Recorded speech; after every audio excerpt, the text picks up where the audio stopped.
to a people yet unborn.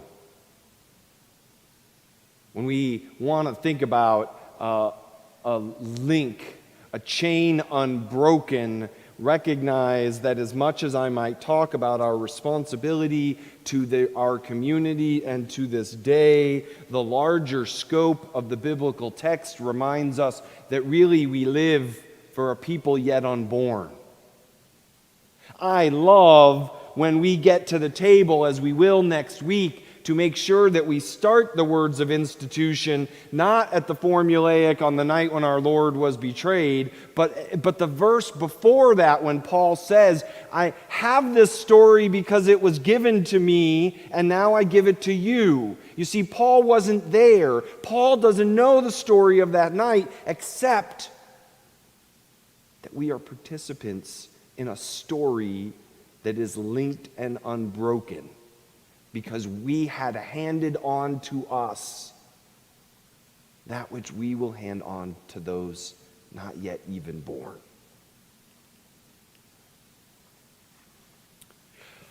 Before Caroline and I got married, in fact, it's possible because I'm an awkward dater, that I told her this on the first date. That if we got married, our first son would have to be named Warren. It's very possible I said that on our first date, and she married me anyway. For the record, I've had like 2 girlfriends in my life, and that's why. But anyway, it's good because, I'm batting 500. So I wanted to name from the beginning our first son, if we were to have a son, Warren. It's a name that has generational significance. It's my middle name. I'm Andrew Warren. My uncle was Rand Warren. My great-grandfather is Warren White.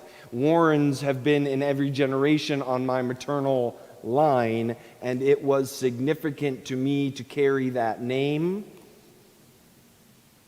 and to pass it on. It also is why I take so many rabbit trails in my sermons. But we pass on more than names. We passed on all names. Every single one of my children bears a name with family significance.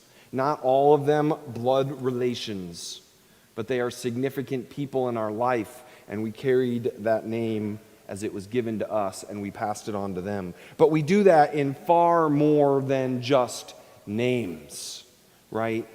If you are a parent, or you as a child, or you as a sibling, or you as a good friend who sits at dinner table with friends, more faith formation is happening at the dinner table than will happen in every worship service you attend in your life. It's simply mathematics.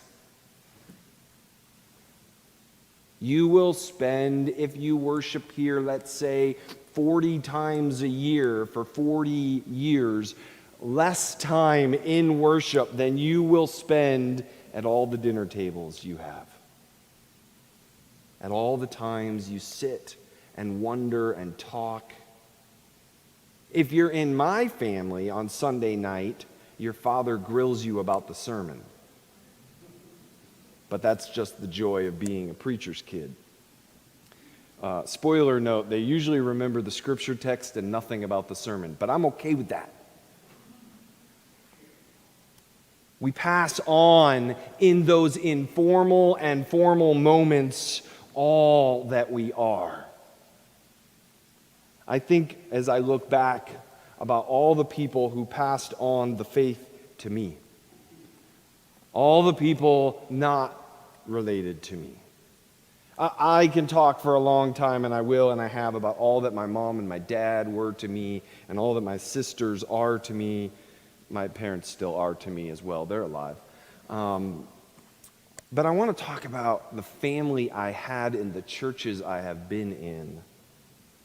I want to talk about Harold and Sandy Crittenden.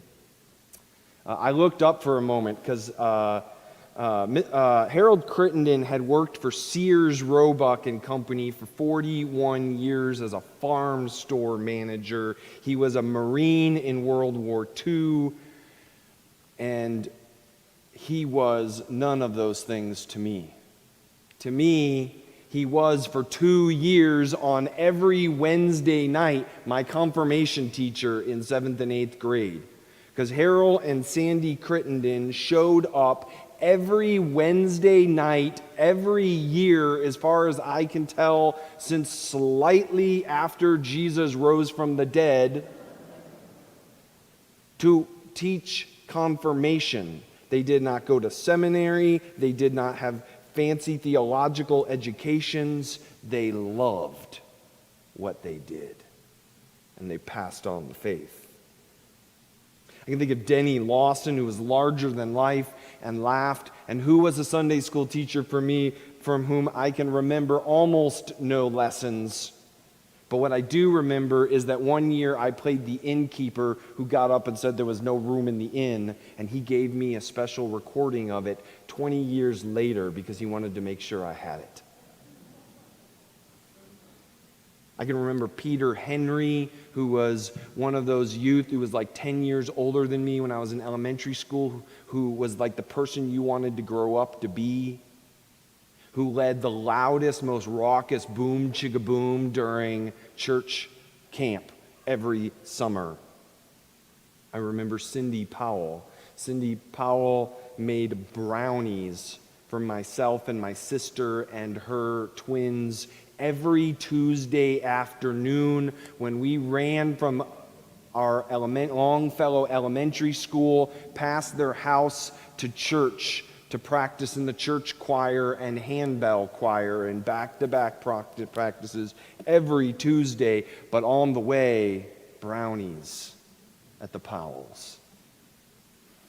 I remember Bill Reeves, who was my confirmation elder, who was quiet and who I picked mostly so we would win the Bible trivia games, but who helped to form my faith and was a wonderful conversation partner.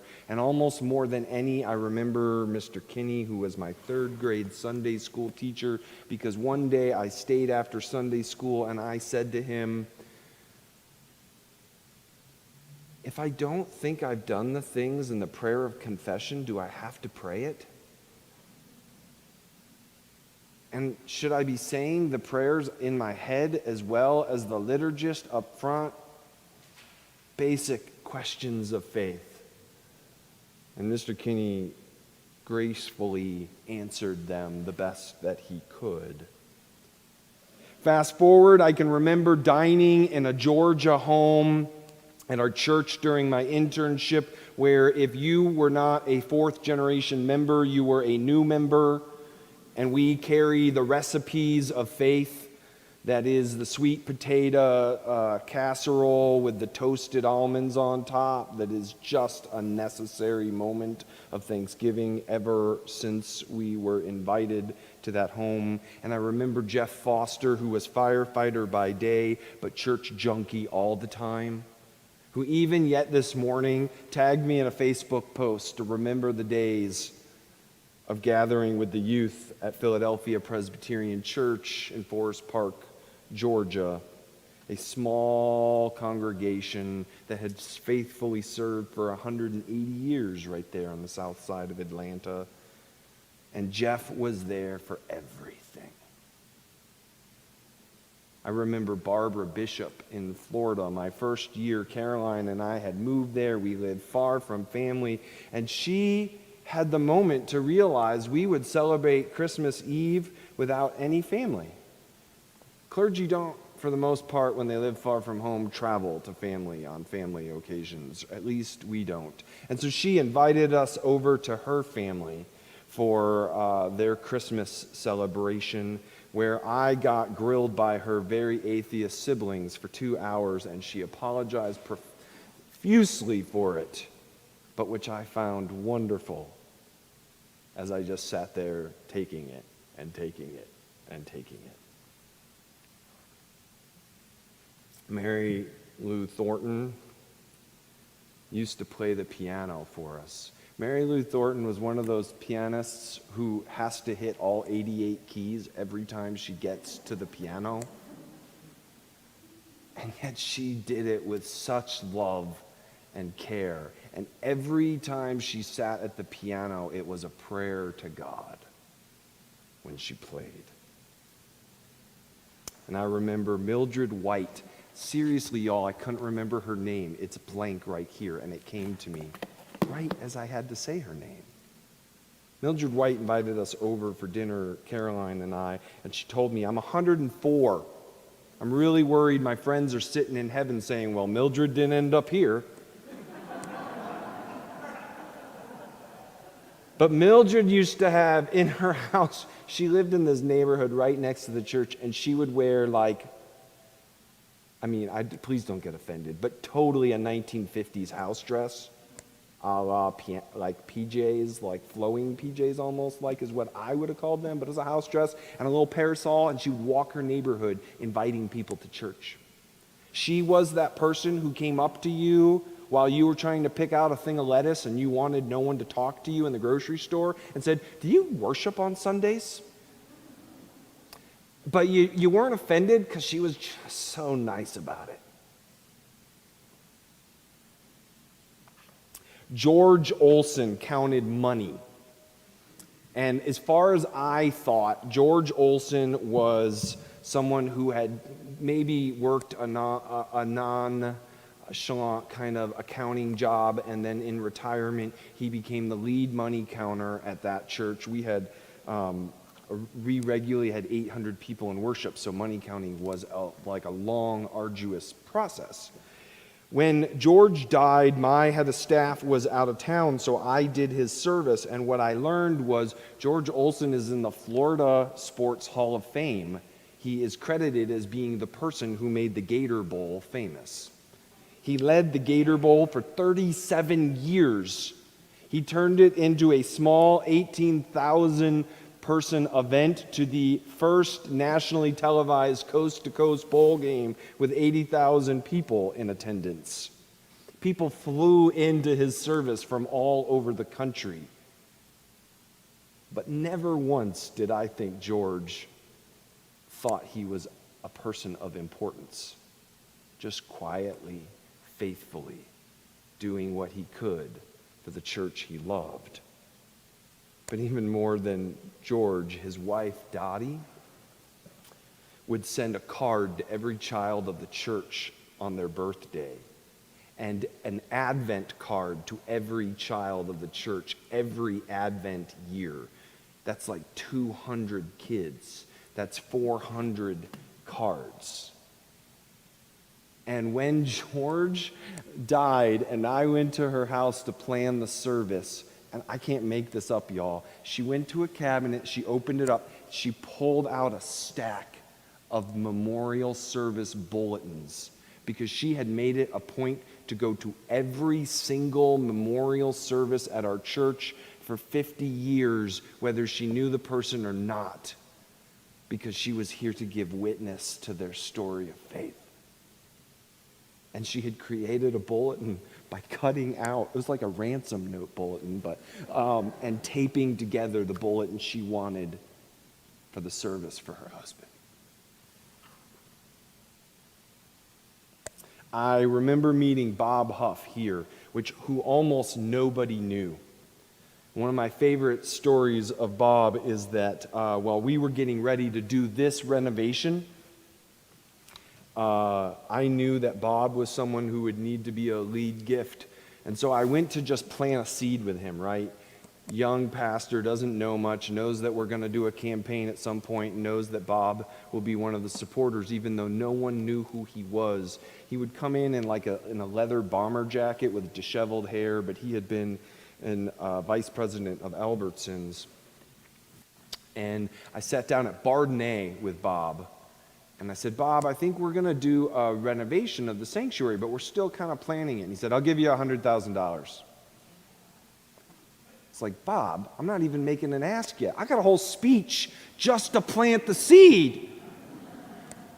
But that's not the story I want to tell you. The story I want to tell you is if we fast forward a year later, Bob called me in February, said, Andrew, I'm dying. And I made a commitment to you for a campaign that doesn't even exist yet. And I want to fulfill it. so I'm wiring you the money tomorrow. Most pastors know that that doesn't happen, ever. Except somewhere in the pews around you, maybe your father, there's just such a person. Alois Anderson, we know, languished for years with her Alzheimer's disease, but even when she could no longer leave her house, Alois used to call to get communion servers for this church because she knew that no one would say no to her. And she was going to use that gift for her church the longest that she could. In fact, while we're on the subject of Alois Anderson, when this church experienced the heartache of a massive church split and found a remnant serving here, Ron Jennings recently emailed me this. 4 women, more than any others, held this church together by force of will. Kitty Guernsey had been in the state legislature and mostly took a passive role in the church because her life was very busy, but when the church needed her, she stepped up and by force of will helped to keep it together. Laverne Wynn, who for many years was the anonymous donor of the Busendorfer piano that is in our chapel, stepped up, asked challenging money questions that nobody else wanted to ask. Barbara Quickstad, who sat right over there for 50-some years, led all the things. And Alois Anderson kept doing what Alois kept doing. And the church that was hurting deeply and could have been a chain broken came together again, healed, and found its dawn in the midst of its darkness. We are formed by people who came before us, who trusted us with a gift, a story that nurtures us in love. And it's our job to hold that story, to live that story, and to pass that story on to a generation yet unborn. A friend of mine in Indiana recently, about a year ago, reflected on the death of a beloved pastor in the Presbyterian Church, Tom R. Sr. He said a year before that, he had been doing a memorial service with Tom, and they were sitting in the memorial garden where the columbarium and the ashes. And Tom looked around and he said, "Chris, I look at the names on these plaques and I wonder how the congregation can make it without these faithful people to lead it." But that's the gift of the church. God keeps calling new saints to lead it forward. And anyway, it won't be long until I join these friends. We participate in a chain of faithfulness that goes all the way back, not to 1517, but further back than that. Not even to Jesus and his first apostles, but further back than that. All the way back to the beginning when God said, "Cultivate the earth and help it to flourish." We were born into a story of faith that was given to us that we might pass on with intention and accidentally while we're eating the souffle or the sweet potato casserole. Today, it's popular to say that the church is dying, that it's passing away. And I say, well, that's happened before. We are, after all, people of resurrection. We are people who rise on the backside of the death of what we have known. We are people who know that even God doesn't stay dead because death can't hold God. And so people may say that the church is dying. For sure, the many forms we might know and love of it are, in fact, passing away. But that doesn't mean the church is dying. That means the institution we've known is dying, and it must die.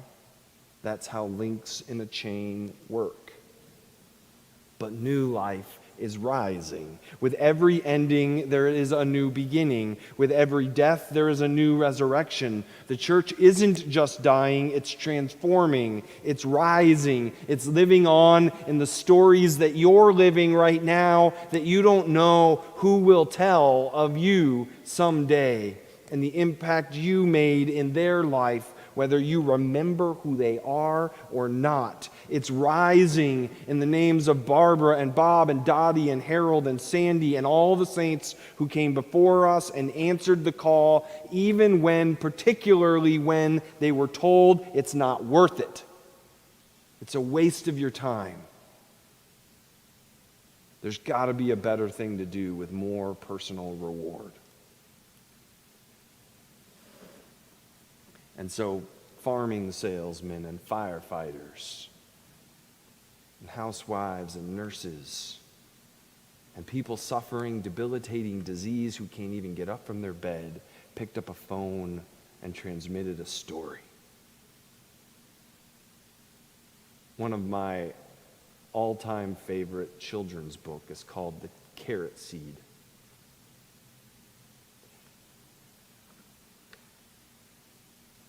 A little boy had a carrot seed, and he took it out and he planted it. And his father said, "Son, I don't think it's going to come up." And his mother said, "It's not going to come up." And his brother said, "It won't come up." But the little boy pulled the weeds from around the seed and sprinkled it with water. And his father said, "Son, it isn't going to come up." And his mother said, "Dear, it's not going to come up." And his brother said, "I told you it wouldn't come up." But still every day, the kid pulled the weeds from around the seed and sprinkled it water. And nothing came up. And nothing came up. And nothing came up. Until one day, a carrot came up. And that page of the book, y'all, he's got a wheelbarrow with a carrot that's like bigger than his whole family.